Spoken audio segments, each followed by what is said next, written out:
Und 3. Mose 6 und Vers 1. Und der Herr redete zu Mose und sprach: Gebiete Aaron und seinen Söhnen und sprich: Dies ist das Gesetz vom Brandopfer. Das Brandopfer soll auf seiner Feuerstelle auf dem Altar die ganze Nacht bis zum Morgen verbleiben. Und das Feuer des Altars soll auf ihm im Brand gehalten werden. Und der Priester soll sein leinenes Gewand anziehen und sein Fleisch in den leinenen Beinkleider hüllen und so die Fettasche abheben, zu welcher das Feuer auf den Altar das Brandopfer verzehrt hat, und sie neben den Altar schütten. Dann lege er seine Kleider ab und ziehe andere Kleider an und schaffe die Fettasche hinaus vor das Lager an einen reinen Ort. Aber das Feuer auf dem Altar soll auf ihn brennen erhalten werden, es soll nicht erlöschen. Darum soll der Priester morgen für morgen Holz darauf anzünden und das Brandopfer darauf zurichten und die Fettstücke der Friedensopfer darauf in Rauch aufgehen lassen. Ein beständiges Feuer soll auf dem Altar im Brand gehalten werden. Es soll nie erlöschen. Lass uns beten. Vater, ich danke dir für diese Stelle, als wir lesen, von wie die Priester alles machen mussten bei den Brandopfern. Vater, ich bete, dass du wirst uns helfen, die Bilder zu sehen in dieser Stelle, die bezieht sich auf Jesus Christus und auch auf uns und was wir tun sollen in unserem täglichen christlichen Leben. Ich bitte in Jesus' Namen. Amen. So, wir werden zwei verschiedene Sachen sehen, zwei verschiedene Bilder sehen in dieser Stelle hier. Das erste ist der Wechsel des Kleids und das zweite ist der beständiges Feuer. Also diese zwei Bilder sind sehr wichtig. So zuerst, wir werden anfangen mit der Wechsel des Kleids. Warum musste das Kleid gewechselt werden? So der Priester in Vers 3 steht, er soll sein leines Gewand anziehen und sein Fleisch in den leinenen Beinkleider hüllen. Also dieses Kleid, dieses priestliche Gewand ist ein Bild der Gerechtigkeit Jesus Christi. Und so der Priester, wenn er das trägt, es soll sein Fleisch hüllen. Denn sein Fleisch ist natürlich Sünde. Und so die Gerechtigkeit Christus sollte sein ganzes Fleisch decken. Und so, warum musste er dann das wechseln, bevor er dann die Fettasche zu einem reinen Ort außerhalb der Stadt bringen? Warum sollte er das dann wechseln? Und die Antwort ist, damit sein priestlicher Gewand nicht verunreinigt wurde.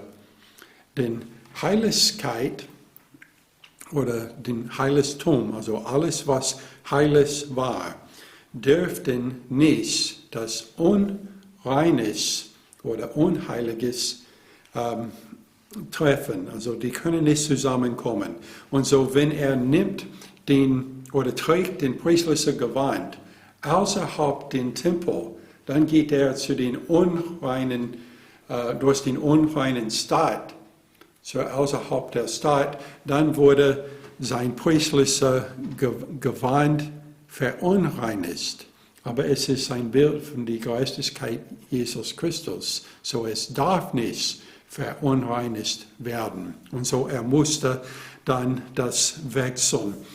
Und so wenn wir denken an die Heiligkeit Jesus Christus und dieses priestliche Gewand. Das erinnert uns an mehrere Stellen, wo wir lesen über die Heiligkeit von Jesus Christus. Jesaja 6, 1-3. Es steht, im Todesjahr des Königs Josia sah es den Herrn sitzen auf einen hohen und erhabenen Thron. Und seine Säume erfüllten den Tempel.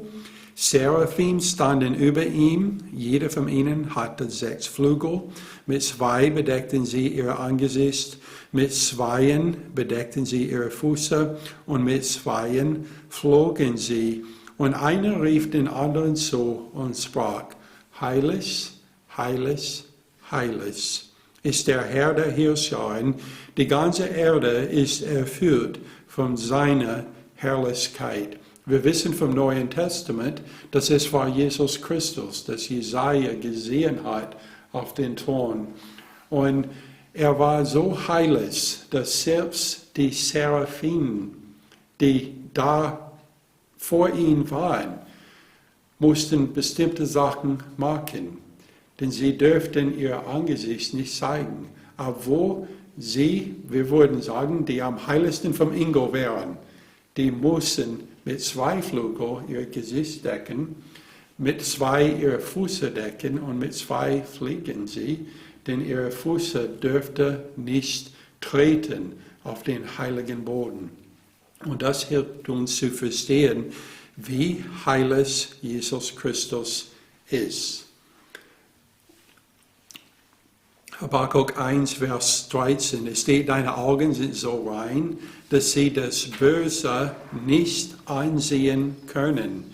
Du kannst den Unheil nicht zuschauen. Und so das zeigt uns, wie schwierig es ist für einen Mensch, vor Gott zu kommen. Wenn wir denken an Abendmahl und wir denken, dass er kann gar kein Unheil anschauen, aber wir stehen dann vor ihm. Es ist nur möglich, wenn wir sein Kleid der Gerechtigkeit ansehen. Und so der Priester, als er dient in den Tempel mit dieses Kleid, Gott, der Vater, schaut auf ihn und sieht nicht der Priester selbst, sondern er sieht den heiliges Gewand und er sieht seinen Sohn Jesus Christus als ein Vorbild in dieses Kleid, was der Priester getragen hat. 1. Johannes 1,5 steht, und das ist die Botschaft, die wir vor ihm gehört haben und euch verkündigen, dass Gott Licht ist und in ihm gar keine Finsternis ist. Und das ist die Bedeutung von Heiligkeit, ist, dass es ist 100% rein, heilig, ohne Fehler und gar kein Finsternis oder Flecken drin. Das ist Heiligkeit. Und wir werden natürlich nicht zu diesem hohen Maß je kommen können, ohne das Blut Jesus Christi. Philipper 2, 5-8 ist dann eine sehr wichtige Stelle, denn wir lesen in dieser Stelle, wie Jesus Christus dieses priestliche Gewand zur Seite gelegt hat, um als Mensch zu leben hier auf Erde.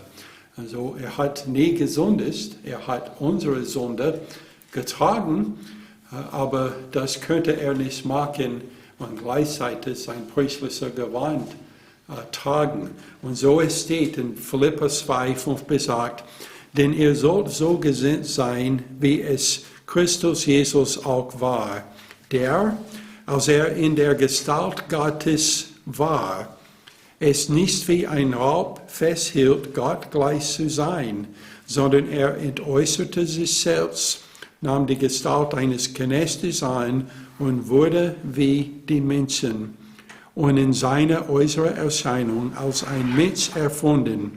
Erniedrigte er sich selbst und wurde gehorsam bis zum Tod, ja, bis zum Tod am Kreuz. Er hat seine Gerechtigkeit abgelegt, damit er unsere Sünde nehmen könnte. und trug das dann am Kreuz für uns. Er war vollkommen, er hat nie gesündigt, aber er hat das zur Seite gelegt für uns. Und dann zweitens, dieses Ablegung von dem Kleid und dass er den zweiten Kleid dann annimmt, das ist ein Bild des Todes Christi für meine Sünde außerhalb des Lagers. Wir haben den Lied gesungen, sein Kleid für meins. Der Priester sieht den anderen Kleid ein und dann geht außerhalb den Stadt. Und da war Jesus für uns gekreuzigt.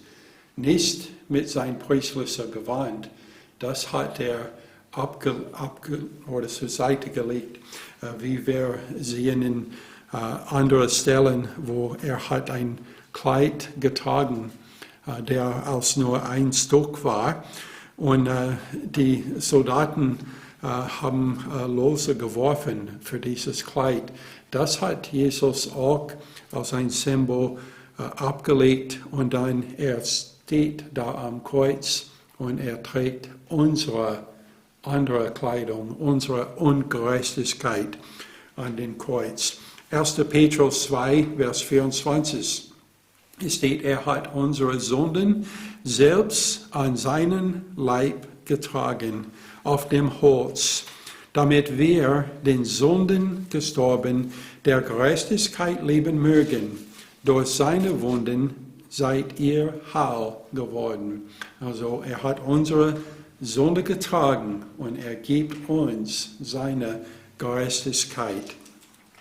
Kolosser 2, 13 bis 14, es steht, er hat auch euch, die ihr tot wart in den Übertretungen und den unbesnittenen Zustand eures Fleisches, mit ihnen lebendig gemacht, indem er euch alle Übertretungen vergab.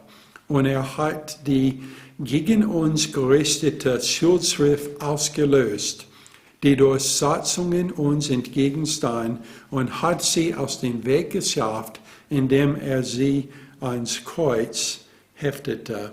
Also er hat unsere Sünde vergeben. Er hat es getragen, er ist dafür gestorben und er hat uns vergeben. Er hat die Sünde an den Kreuz geheftet. Und das heißt, wir besitzen die nicht mehr selbst, denn wir haben die gewechselt. Er hat die für uns genommen und gibt uns seine Gerechtigkeit. 1. Petrus 3 und Vers 18. Es steht, denn auch Christus hat einmal für Sünden gelitten, der Gerechte für die Ungerechten, damit er uns zu Gott führte. Der Priester musste das machen täglich.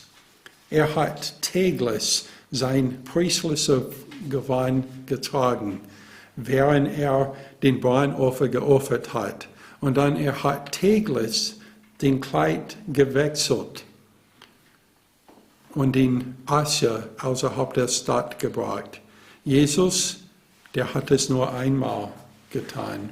Er hat einmal für Sünden gelitten. Der Gerechte für die Ungerechten. 2. Korinther 5, Vers 21. Es steht, denn er hat den, der von keiner Sünde wusste, für uns zur Sünde gemacht, damit wir in ihn zur Gerechtigkeit Gottes würde. Es gibt so viele Stellen, die redet über dieses Wechsel des Kleids, als er hat seine Gerechtigkeit uns gegeben und hat unser beflecktes Kleid genommen und hat es getragen am Kreuz. Kolosser 3, Vers 9 bis 11. Es steht, lugt einander nicht an, da ihr ja den alten Menschen ausgesogen habt mit seinen Handlungen und den neuen angesogen habt, der erneut wird zur Erkenntnis nach dem Ebenbild dessen, der ihn geschaffen hat, wo nicht Grieche noch Jude ist, weder Beschneidung noch Unbeschnittenheit, noch Barbar, Süfer, Knecht, Freier, sondern alles und in allen Christus. Es ist egal, wer wir sind. Wenn wir ihm unser beflecktes Kleid geben, wenn wir das ablegen, wenn wir das ausgesogen haben und dann den Neuen angezogen haben, und das ist seine Gerechtigkeit. Es ist egal, wer wir sind dann gerecht in ihn. Und so können wir vor Gott stehen. Und so, das ist das Wechsel des Kleids. Aber es gibt ein anderes Bild, was sehr wichtig ist in dieser Stelle. Und es ist ein beständiges Feuer. Also, als ich ein Kind war, wir haben ein Kamin gehabt. Später, wir haben ein Gerät gehabt, das macht es so, dass es nicht ganz so viel Holz brennt, als es hat, als es klein war. Also, wir mussten zweimal im Monat im Wald gehen, um Holz schneiden, damit wir genug hatten, dass wir könnten ein Feuer haben in den Kamin. Und es war nicht ausreichend, wirklich den ganzen Haus warm zu machen. Es war nur genug, dass die eine Zimmer, da wo der Kamin war warm. Und unser Haus war so gemacht, dass es hat ein bisschen Platz unter den Boden. Also der Boden war Holz und gerade unter dem Boden war Luft und dann kommt irgendwann dann das Grund. Und so, es war kalt im Winter. Man möchte nicht aus dem Bett steigen und auf den Holz treten. Es war unglaublich kalt. Und so, man möchte das einfach nicht. Und wenn man dann in die Badezimmer gehen muss, wo es gab dann Fließen, das war noch schlimmer. Und es war wirklich schwierig. Man möchte nicht der Erste sein, der aus dem Bett stieg. Denn die Feuer war ausgebaut in der Nacht. Und es war jetzt kalt in dem ganzen Haus. Und man muss in den Zimmer gehen und ein neues Feuer anzünden.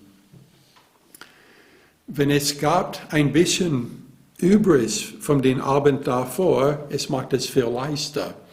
Aber wenn es war ganz ausgebrannt und nichts Warmes noch drin, dann muss man das alles erst reinigen und dann Holz da legen und dann das anzünden. Und das Holz muss dann richtig ausgetrocknet werden, damit das dann anzünden kann.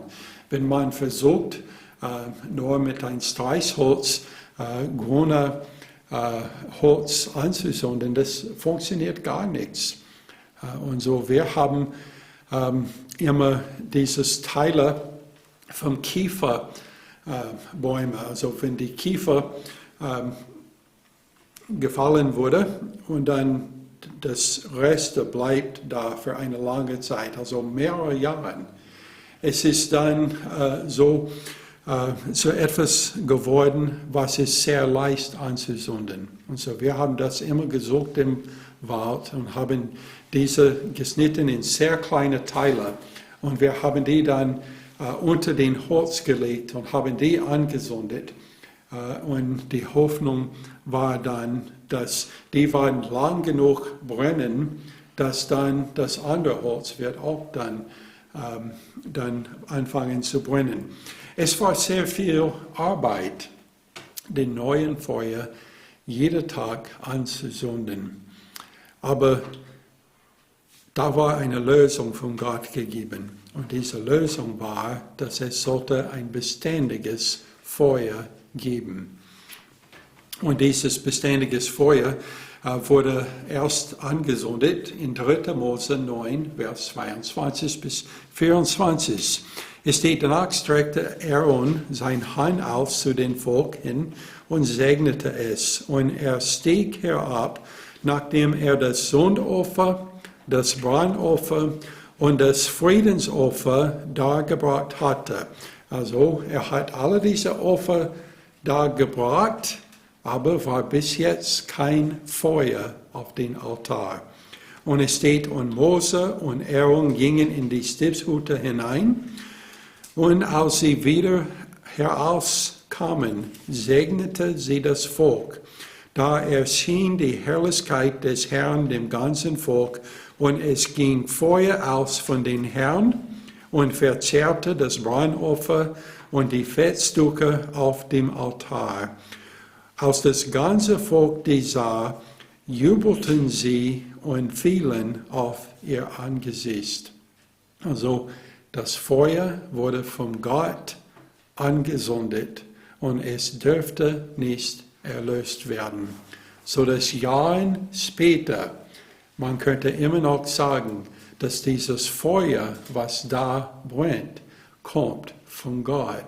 Wir werden später in 3. Mose lesen von 2 von die Söhne Aarons, die haben vor dieser Zeit versucht, selbst Feuer da zu opfern. Und Gott hat die beiden getötet, denn sie haben ein fremdes Feuer benutzt, was nicht befohlen wurde. So es war sehr wichtig, dass dieses Feuer dann bleibt. Und es gibt mindestens 3 Gründe dafür. Erstens, weil es zeigt Gottes beständige Gegenwart. Dass Gott ist immer da. Psalm 139, Vers 7 bis 12, der diesen Psalm geschrieben hat, hat gefragt, wo kann ich gehen, wo Gott nicht ist? Und so steht in Vers 7, wo sollte ich hingehen vor deinem Geist und wo sollte ich hinfliehen vor deinem Angesicht? Steige ich hinauf zum Himmel, so bist du da. Mache ich das Totenreich zu meinem Lager, siehe, so bist du auch da.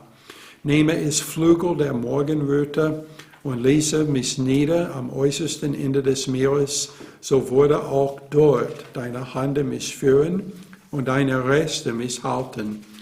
Spreche ich, Finsternis soll mich bedecken und das Licht soll Nacht werden um mich her, so wäre auch die Finsternis nicht finster für dich und die Nacht leuchtete wie der Tag. Die Finsternis wäre für dich wie das Licht. Und das beständige Feuer zeigt den Menschen, dass Gott war immer noch da. Denn das Feuer, was er gegeben hat, brennt immer weiter. 1. Mose 13 oder 16 und Vers 13. Wir finden da die Geschichte von Hagar, als sie aus vom Abraham gegangen war mit der jungen Ismael.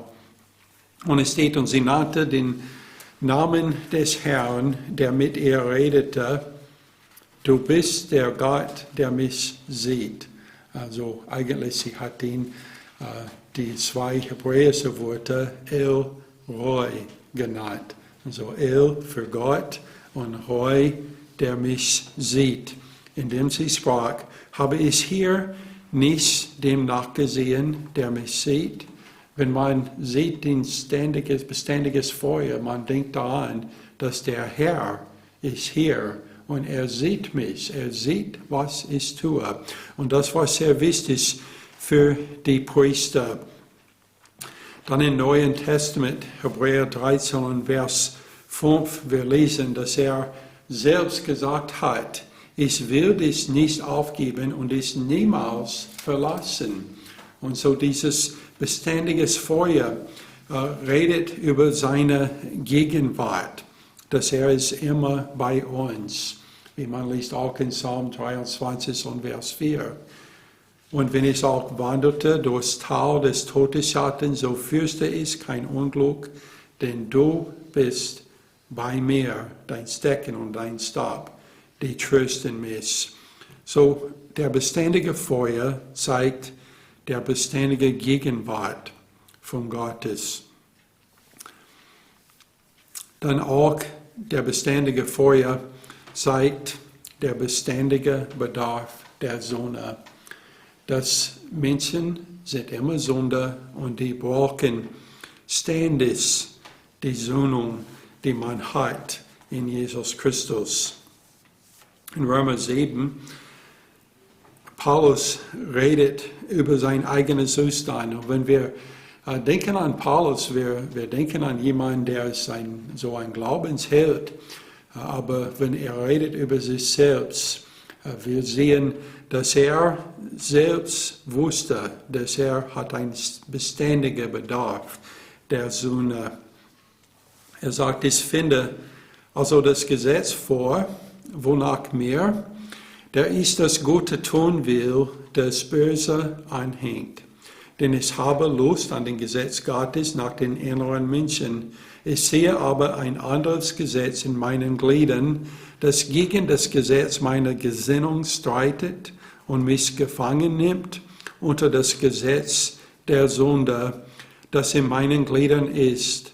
Ich, elender Mensch, wer wird mich erlösen von dieses Todesleib? Und dieses Gebet habe ich selbst öfters gebetet.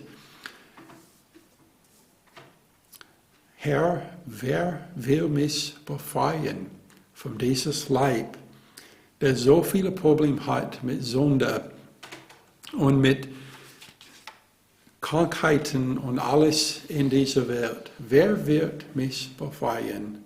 Und Paulus hat dann die Antwort gegeben, Jesus Christus.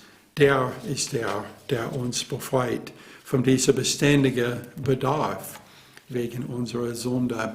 1. Johannes 2, Vers 1 steht, meine Kinder, die schreibe ich euch, damit ihr nicht sündigt. Und wenn jemand sündigt, so haben wir einen Fürsprecher bei dem Vater, Jesus Christus, den Gerechten. Und er ist das Sündopfer für unsere Sünden, aber nicht nur für die unseren, sondern auch für die der ganzen Welt. Es ist interessant, dass er sagt, ich schreibe euch, dass ihr nicht sündigt, aber er hat dann nicht da zu Ende, das war nicht das Ende. Er sagt dann, aber wenn jemand sündigt, er wusste, wir werden sünden. Und das ist der beständige Bedarf der Sünde. Aber es gibt noch einen dritten Grund dafür, und das ist die Notwendigkeit der beständigen Anbetung. Ich habe vorher von 3. Mose 9 gelesen, wo das Feuer gegeben wurde, und es steht, als das Volk die sah, jubelten sie und fielen auf ihr Angesicht. Das war Anbetung, denn sie haben gesehen, ihr beständiger Bedarf von Sonne und haben gesehen Gottes beständige Gegenwart und seine beständige Heiligkeit. Und so haben sie ihn dann angebeten. Das Feuer muss geschürt werden, damit es weiter brennt. Und das müssen wir auch in unserem eigenen Leben machen. Wir müssen das Feuer geschürt werden, damit es in uns weiter brennt. Die letzten paar Monate waren schwierig. Nicht nur für uns, sondern für Gemeinden auf der ganzen Welt. Als sehr viele mussten entscheiden, wie können sie das Feuer schüren, damit es weiter brennt. Auch wenn der Staat sagt, ihr dürft das jetzt nicht. Ihr dürft nicht zusammenkommen für Anbetung. So wie können wir das Feuer schüren, damit es weiter brennt? Sprüche 8, Vers 34 bis 36 steht, wohl den Menschen, der auf mich hört, indem er täglich an meine Pforte wagt und die Pfosten meiner Türen hütet. Denn wer mich findet, der findet das Leben und erlangt Wohlgefallen vor den Herrn. Wer mich aber verfehlt, tut seine Seele Gewalt an.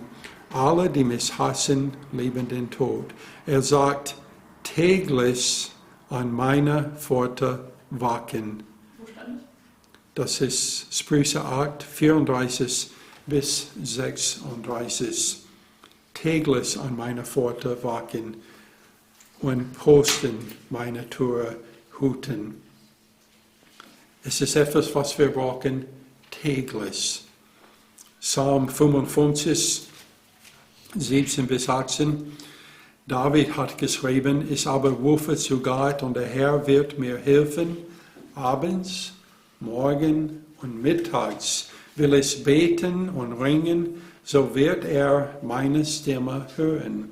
David versteht, dass es war etwas, das er braucht, öfter als nur täglich. Denn er geht zu den Herrn in Gebet 3-mal am Tag. Jesus selbst sagt uns in Matthäus 6 und Vers 11, gib uns heute unser tägliches Brot. Heute unser tägliches Brot. Also fragen wir oder bitten wir wirklich der Herrn jeden Tag für unser Brot, für den Tag.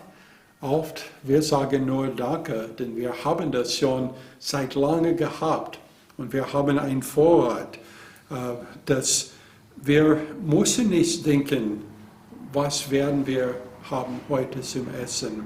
Aber er sagt, gib uns heute unser tägliches Brot. Wir brauchen immer seine Gegenwart, um vor ihn zu kommen. Schüre das Feuer, um Ausbrennen zu verhindern. Hebräer 3 und Vers 13.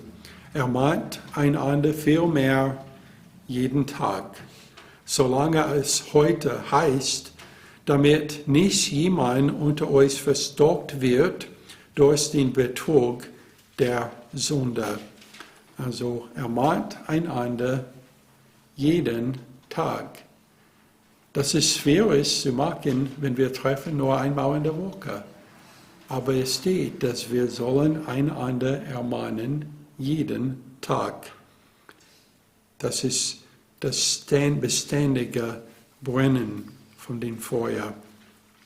1. Korinther 15, Vers 30. Paulus sagt, und warum begeben auch wir uns stündlich in Gefahr? So wahr ich mein Ruhm seid, denn ich habe in Christus Jesus, unserem Herrn, ich sterbe täglich. Es ist ein beständiger Kampf, den wir haben gegen die Sünde.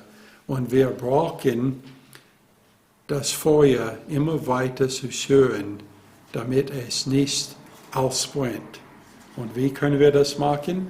In Gebet, wenn wir hören Gottes Wort im Gottesdienst, wenn wir lesen Gottes Wort, wenn wir forschen in Gottes Wort.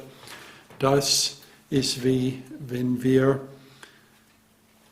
noch ein Stück Holz, wie es steht, morgen für morgen das Holz auf den Feuer legen, damit es nicht ausbrennt. Apostelgeschichte 5, Vers 42, und sie hörten nicht auf, jeden Tag im Tempel und in den Häusern zu lehren und das Evangelium von Jesus, dem Christus, zu verkündigen. Es ist oft diskutiert, wann haben die jungen Jesus Gottesdienst gefeiert, in der Zeit, noch Jesus zum Himmel gefahren waren. Und manche glauben, dass die haben weiter getroffen am Sabbattag.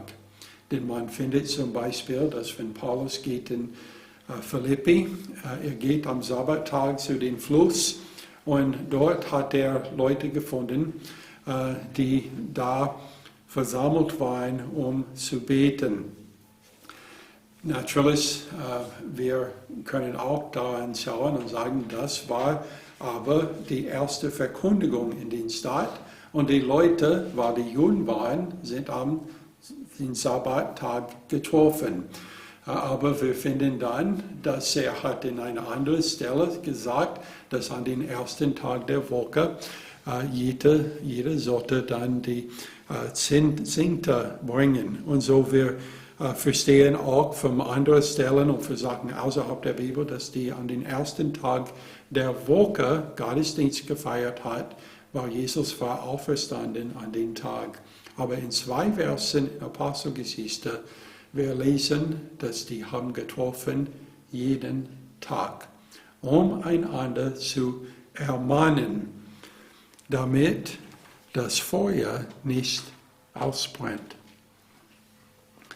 Und was lesen wir in Matthäus 24? Ich habe diese Stelle nicht auf mein Blatt hier, aber da steht, dass in der Endzeit, dass die Liebe von vielen wird kalt werden.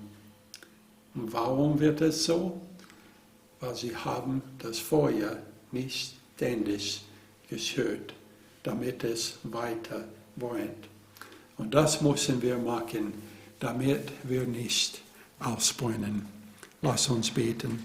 Vater, ich danke dir für dein Wort und für diese Stelle, wo wir haben gelesen, von was der Priester selbst machen musste bei den Brandopfer. Vater, ich bete, dass du uns helfen darfst, uns zu lernen.